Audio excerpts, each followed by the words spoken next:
Nasa Senado na ang bola, kaugnay po ng Absolute Divorce Bill matapos itong ipasa sa ikatlo at huling pagbasa sa Kamara. Nakatutok si Tina Panganiban Perez.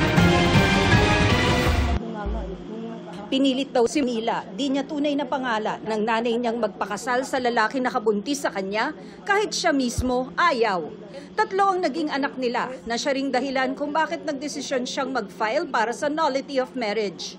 For 9 years, tiniis ko lahat ng pang-aalipusta niya nang walang nakakaalam na kahit sino. Walang nakakaalam na muntik na niya kaming mapatay na mag-iina sa loob ng bahay 2 beses.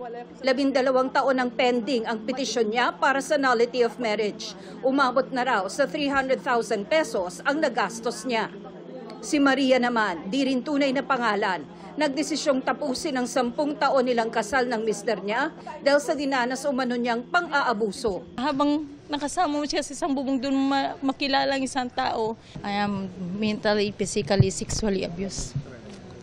Lahat ng pang-aabuso po. House Bill number 9349 is approved on third and final. Nang inanunsyo ng Kamara kagabi na pasado na sa ikatlot huling pagbasa ang panukala para sa absolute divorce kasama sina Mila at Maria sa mga literal na naiyak sa tuwa.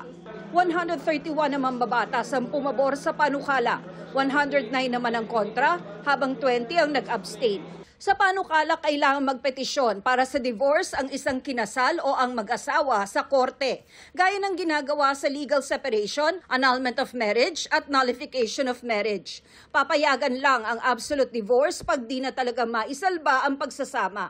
Ilan sa kasama sa grounds ay physical violence o grabing pang-aabuso sa asawa o sa anak, pagpilit sa asawa o anak na pumasok sa prostitusyon, pagiging adik sa droga, alkohol o sugal, homosexuality, marital infidelity, pagtatangka sa buhay ng asawa o anak, at pag-abandona sa pamilya.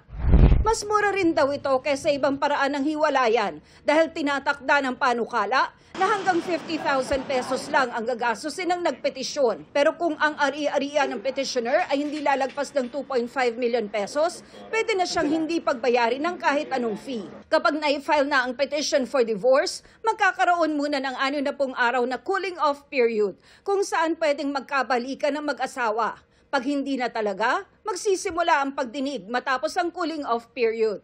Kapag pinayagan ng korte na mag-divorce ang mag-asawa, pwede na silang ikasal ulit sa iba. Sisiguruhin din ng korte na maayos ang hatian ng conjugal property, pangangalaga sa mga anak, sustento at iba pa.